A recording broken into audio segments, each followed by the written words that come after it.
Drop, the Grammy Museum's online interview and performance series. I'm your host, Scott Goldman. Our guests today first broke through with their debut album, Days Are Gone. Blogs, music critics, and relentless touring helped build a passionate fan base for their polished mixture of diverse influences. Along the way, they've collaborated with a wide variety of artists, sold out venues all over the country, and they're here today in anticipation of the release of their third album, entitled Women in Music Part 3. Alana, Esty, Danielle, HAIM, welcome to The Drop. Woo! So happy to be here.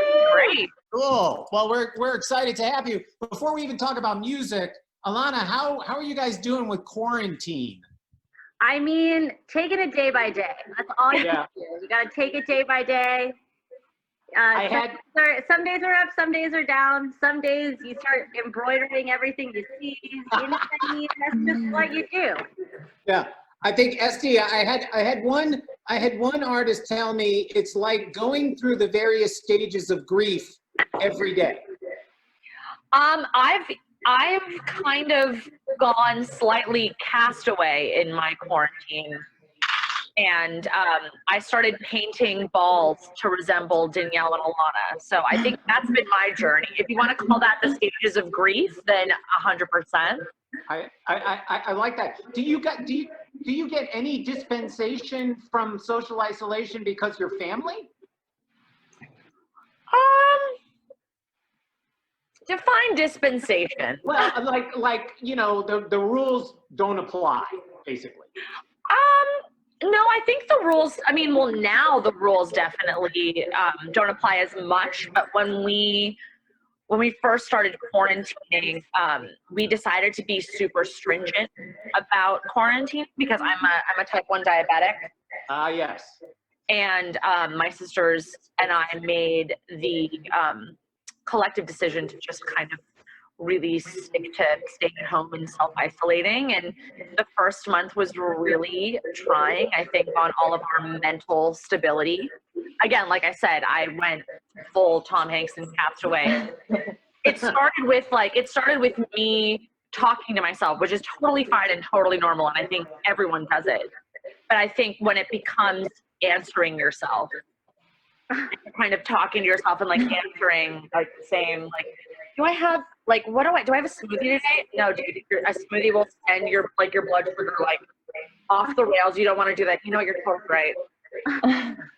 And then I kind of caught myself and I was like, okay, well, I think I need something to kind of keep me company. And that's when I started painting these like exercise balls. Yeah.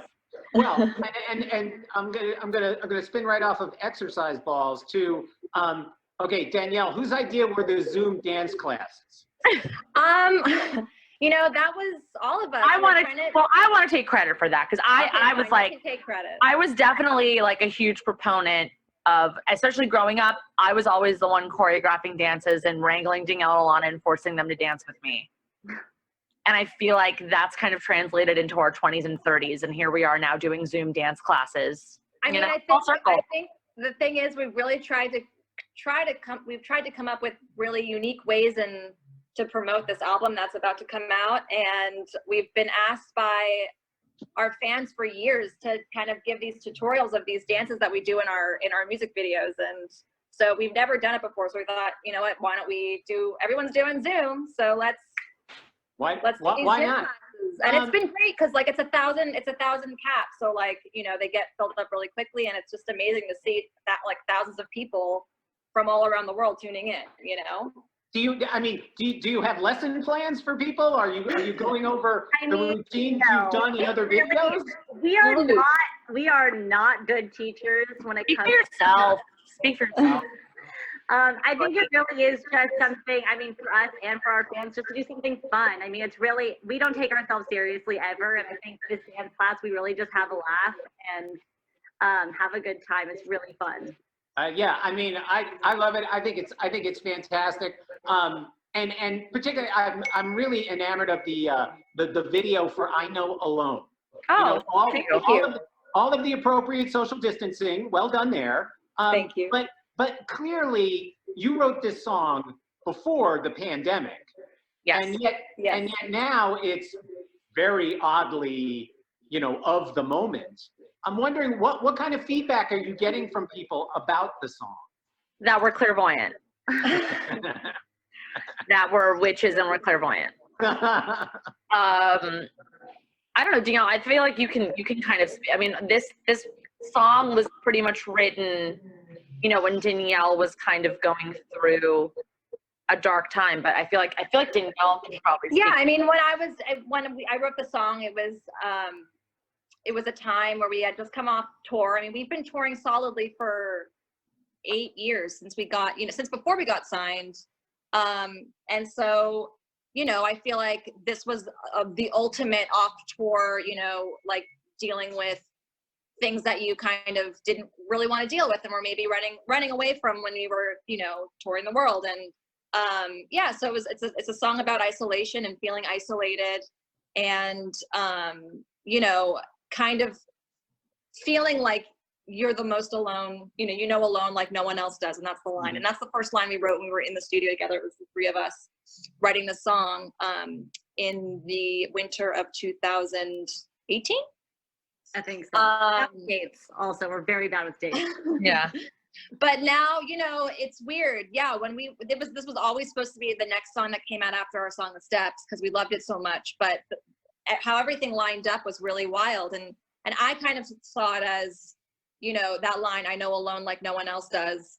I kind of felt like I know my version of alone at that point because we released the song, I think, a month into quarantine. It felt like it was my relationship to my own alone, you know, my quarantine routine, essentially, like no one else's. I know like what makes me feel comforted and what makes me feel like I'm still like somewhat sane in all of this, you know? The songs on the album, there are a number of them that are really very personal. And I want to talk a little bit about that. But before I get to that, I'm always interested in album titles. Okay.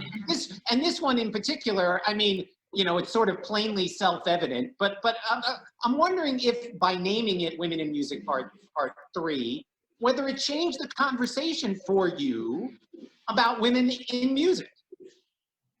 You know, it was kind of our evil plan to name our album that so we wouldn't get asked that question that I think most females don't like to be asked, you know, so, and it's been working, so. Yeah.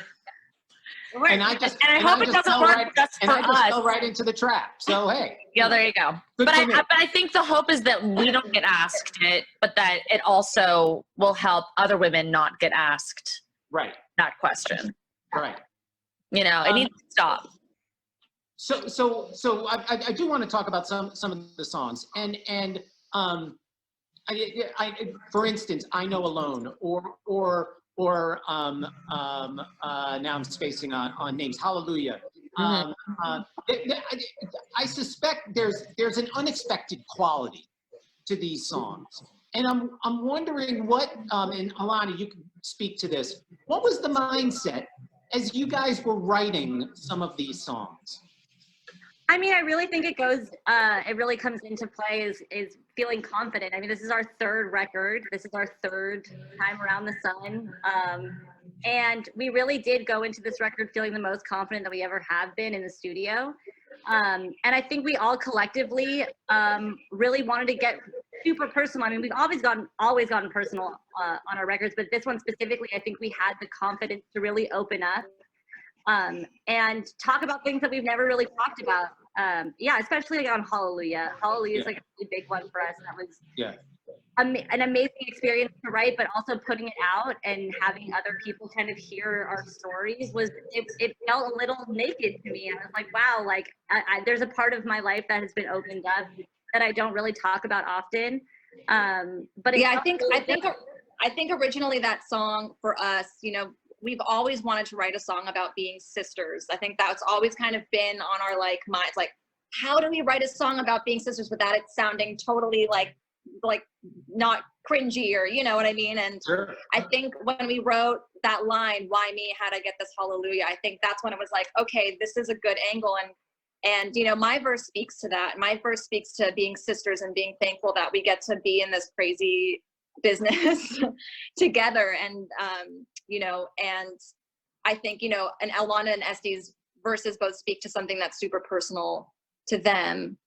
I don't know if you guys want to speak on that. But. Well, let me jump in on that, and then we can get to it, because there's an old adage, an old cliche in songwriting. Be careful what you write, because you're going to have to sing it every night. Totally. And I'm wondering if that is kind of in your mind. Well, now it is. Now that you said it. Yes. Yeah, I mean, it's so funny because we really did make this record with touring in mind. I mean, we really thought that this record was going to come out and we were going to tour till our fingers were bleeding. And yeah, the Hallelujah for sure. In the back of my mind, I was going to be like, how am I going to sing this and not like cry or be emotional? I mean, even the recording process of Hallelujah, I mean, I think the take that is in the song was the only take that I got through without feeling super emotional. And I mean, yeah, like we have demos of me trying to get through my verse and I just can't do it. So, I mean, we haven't done it yet. So when we do it, I'll let you know. I'll let you know how it goes. One of the things, Alana, you talked about having confidence as a group kind of going into this. And one of the things confidence begets is risk taking and the willingness to take risks. And as I'm listening to the record, sonically, I hear a lot of risk taking going on. Were Thank you guys you. like really kind of diving in terms of studio experimentation?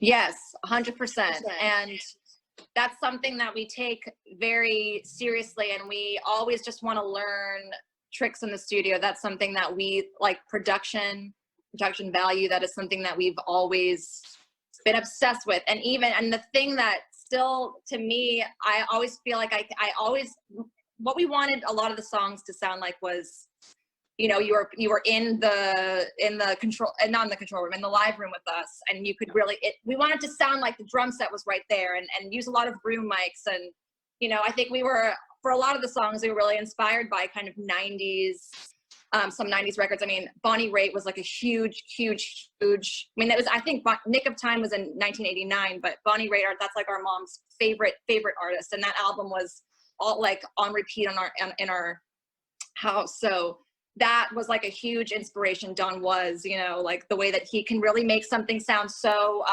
like tangible. So, yep.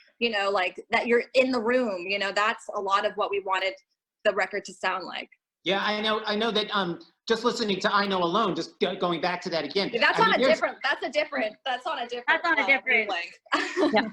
I mean, there's like vocal samples, there's cello in there. I mean, there's all kinds of stuff. Yeah, I mean, that song definitely is more inspired by kind of UK dance music. There's a lot of, the drum machine that comes in is like just an 808. But there's a lot of experimenting. I guess I was speaking more to like the more organic sounding, but that's the thing with this album. We kind of went for whatever we were kind of feeling and whatever inspiration was kind of coming our way. I think we were listening to a lot of like the Train Spotting soundtrack when we were writing that song. I don't know if you can tell, but like I feel like I've said this before, but I think that like if like producer trading cards were a thing, like with different producers, that's what Danielle would collect. Yeah, like that's her obsession. That's a great idea. I love that. Like the I'll trade your Don Was card for, my Jimmy Iovine. My Nigel Godrich card, like I think that's what we kind of geek out about is like sonics, and that's never really changed, but Danielle especially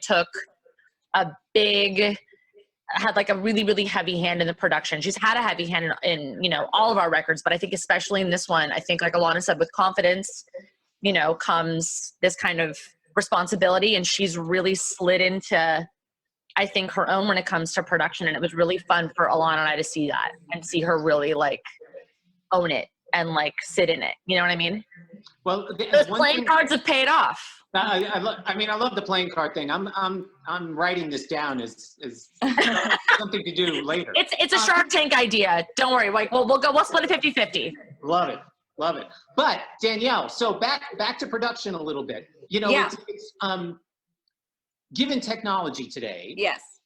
the choices are endless. The opportunities to tweak endlessly are infinite. So the Yes. question is, when do you know you're done? This is a question, honestly, I think if you would have asked me this question on our last two records, I would have said when I can't listen to it anymore. I think, where we can tweak something, like you said, like till the cows come home. I think for this album, we kind of took a different approach, and it's a much more spontaneous approach. And I mean, we re-recorded drums on our last album, on our second album, Something to Tell You, like in every like room, like we did Sunset Sound, we did Vox, we did Valentine, which is in the Valley. I don't know if you know that studio on Laurel. It's really cool. It's kind of like we did we did a little short film in there, but we were East-West, like we were going to every studio to like redo drums because we just didn't get it right. But this was just like, we kind of just were like, all right, this is the drum sound, let's get it right. Like, and we kind of just ran with it, Do you guys have a tendency to overthink things a little bit? I wouldn't say overthink. I think we just care so much about the way things sound. And obviously, like you said, there are so many options and stuff and things, and we become mad scientists a little bit. I wouldn't say we overthink, but we love the exploration. I think Danielle especially. Yeah, and I think it's really cool now how you can, at Vox, the tape machine goes right into Pro Tools, whereas on our first album, when we were recording to tape, we'd have to dump. And it's really cool, like what we've been learning and the different ways. Again, and also we're not snobby about, we don't only record to tape, you know what I mean? I think it kind of depends on the day, Yeah, sure. One of the things that I also heard in these songs, so we talked about, there's some heaviness in terms of topics and lyrics. The music, however, is vibrant and energetic. And I'm wondering, do you guys look for that tension that you create between maybe lyrical content and the way the music sounds? I think it really just comes naturally to us. I think we've always kind of loved writing about really intense subject matter, but like wrapping it in some like fun wrapping paper. I think that's kind of what we've always been. We've always gravitated toward that kind of vibe. And I think it's just us growing into that and making it better with each record. Because it does. I mean, it does kind of serve you, if you will, the content, in sort of this remarkably easily digested package. I love it. Thank you. Thank you. Okay. I can't really explain it. It really does just come naturally. Yeah. I mean, we explain it. That's kind of, like with Forever. I mean, I think that we kind of got that question a lot on our first record. That was the first song that we ever kind of released, if you will. And like a lot of the questions we got were like, the song is about like saying goodbye to a relationship, but like with this like fun, like disco-y guitar. And I think that's kind of how like we've always written songs, is like, and there might be something to that on this record, in that I think we were all in a very, very dark place, but we were also actively trying to get out of it. And maybe musically that was kind of the antidote, was to like play this like maybe more, upbeat, happy music, but the lyrics, I mean, the way that we felt wasn't really changing. And we love a sad banger.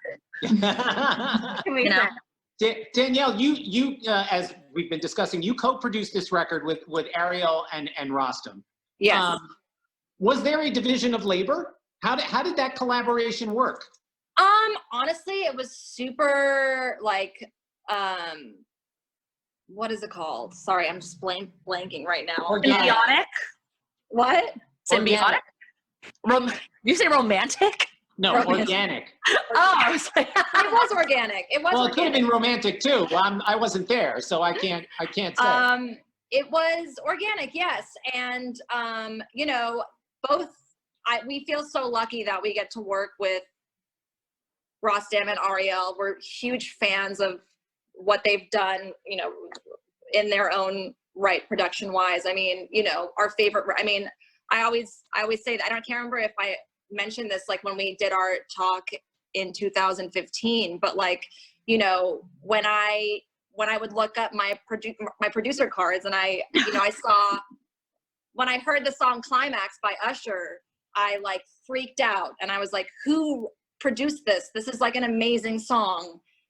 And it sounds so amazing. I looked it up and it was like Diplo. I was like, okay. And this guy, Ariel Rechtshaid, who is this guy? Okay. Like, that's like, I just remember it just looked so, I like just remembered that name. You never forget that last name. Yeah, it's a hard name to forget.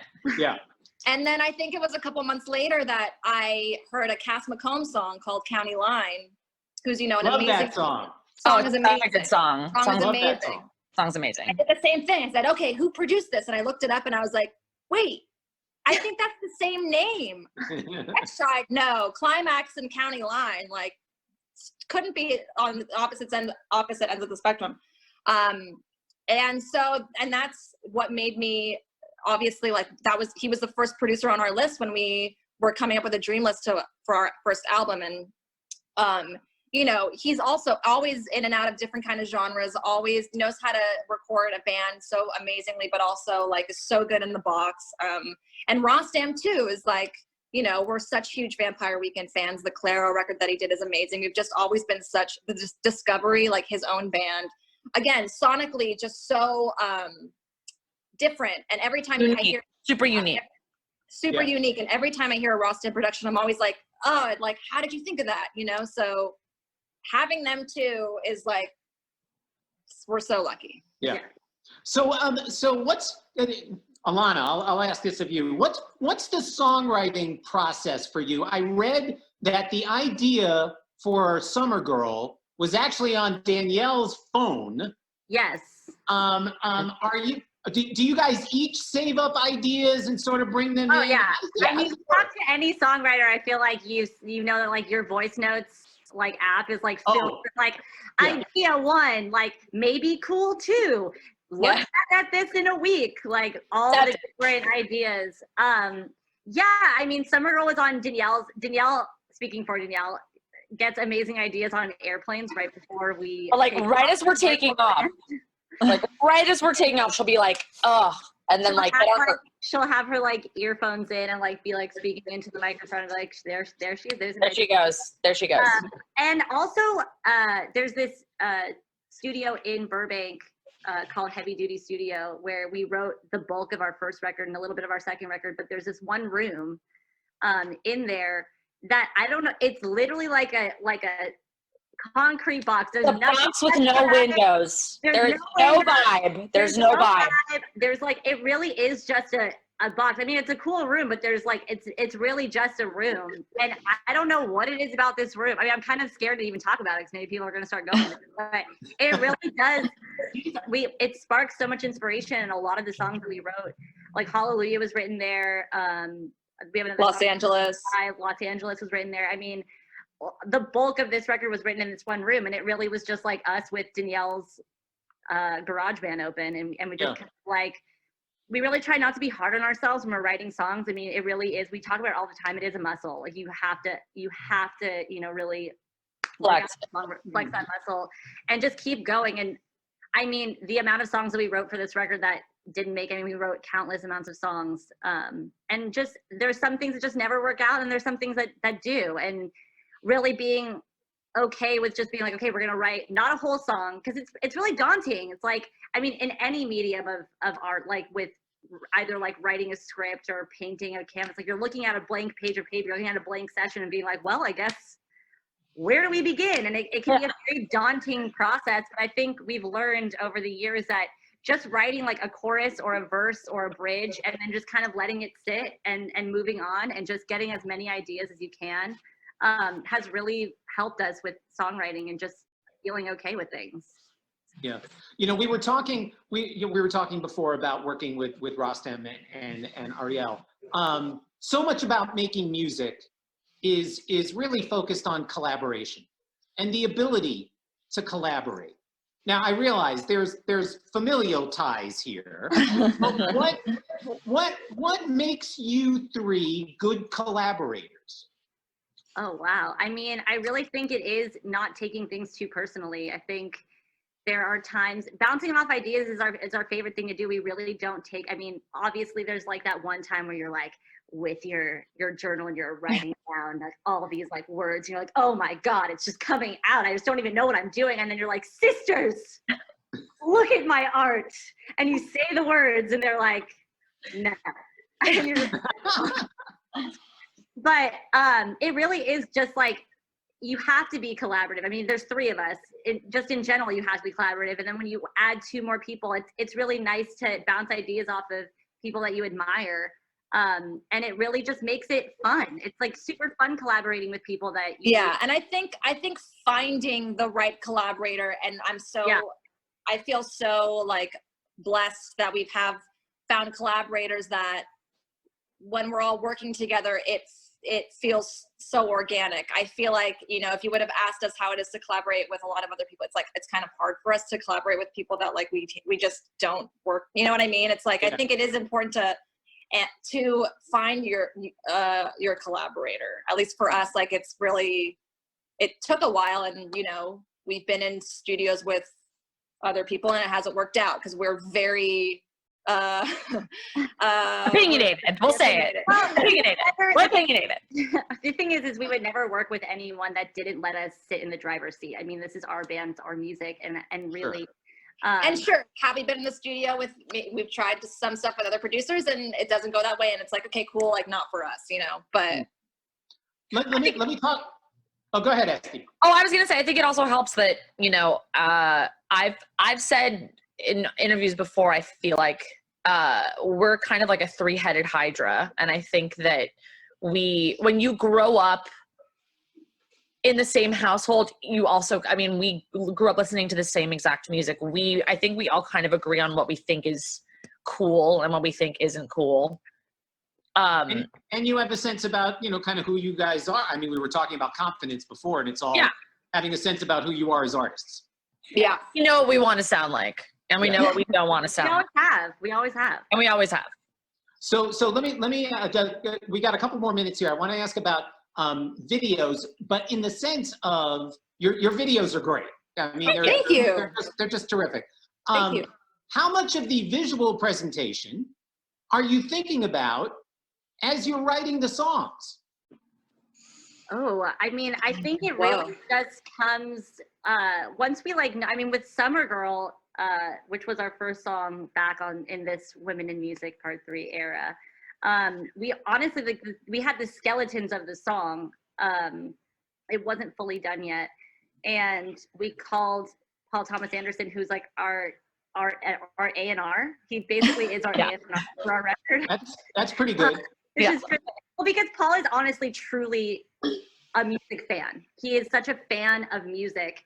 And he's always been it's crazy to even say, but he honestly has always been such an amazing cheerleader for us. And we were in the studio and we called and we're like, do you want to listen to some stuff? And he was like, be there in 10. And we were like, yay. Thought we were going to have another couple days, but see you at 10. Like, none of the shit's done. But we showed him, I think, 2 or 3 ideas. And in those 2 or 3 ideas was Summer Girl. And he was like, we need to shoot something for this. And we were like, really? Like, we always had loved Summer Girl. But it was kind of just like, oh, okay, like, let's do it. And within like a couple of days, Paul came in and was like, I have this like loose idea of like that feel, because we're all from the Valley. I mean, that's no joke. No secret. No secret. And the Valley gets up to like 110 degrees in the summer. And he was like, I just have this feeling from this song of like the feeling of like coming home from school and like having all these layers in the summer and then seeing like a pool in the distance and just being like, I need to get in that pool. Like, I need to get in that pool. I need to just get everything to get in the pool. Take off all my clothes. He kept on like doing like this motion. We were like, okay, well, I don't know if the pool is like our end game, but what if we just run around the valley and just start taking layers off? And that's kind of like where that whole thing kind of came about. And we did it like fully like guerrilla style, like thank you to the city of Los Angeles for not shutting us down. We had like a camera and Paul. Yeah, That was- no permits, no permits. Well done. Sorry, Well done. city of Los Angeles. Yeah. But yeah, we just like kind of did it, and it was like zero pressure, which it's never pressure with Paul. And Yeah. and we really, when it comes to music videos, we really just want to evoke happiness. Like we love our music, and we love shooting videos, and really, I think you can tell in all of our videos that we really just have a good time, and that's. I think we don't take ourselves too seriously in our music videos, but I mean, the thing is, like, we take our music very seriously, but we're kind of allergic to like having videos of us being like super serious, you know. I feel like we're kind of allergic to that in music. And it comes through. I mean, it really comes through. Okay, good. Thank you. It's fantastic. So one of the things that, you know, maybe brought on by the pandemic, but you've been kind of releasing songs, or a number of these songs, Mhm. kind of as you're getting them done, rather than waiting for the traditional album cycle or whatever. For you, and Danielle, I'll direct this at you. Do you still look at an album as a body of work? Yes, I think that is something that I always look forward to artists releasing albums. We've grown up listening to full bodies of work, full albums. Yeah, I think it is important, and I love listening to them, and Yeah. I think it's still very important. So last question, maybe the most important. Yeah, I know you guys had started on this Delhi tour, which to my mind is the greatest idea in rock and roll history. Thank you. It is fantastic. Thank It is you. fantastic. So the question is, and I want each of you to answer this, favorite item at a Jewish deli? Ooh. I got you. I already. know. Matzo ball soup. Okay. That's a good one. Alana, Mine's a pastrami Reuben. also good. Bagel and lox. Can't go wrong. You can't Can't go lose. wrong. You can't And I lose. can't wait to go The back to schmear and the capers Love it.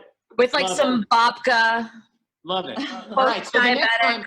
So the next time we do this, we do it at Cantor's. I would love Great. that. I would Love love it. I'm gonna hold you to that. Now, done. That's our go-to. That's our Not a go-to. problem. That's seriously our Not a happy place. Oh my God, this was so much fun. Oh, Thank you so dude, much. thank you for having us. Oh, it's our pleasure. The record is called Women in Music Part 3, comes out June June 26th. 26th. June 26th. HAIM, thank you so much. Thank you.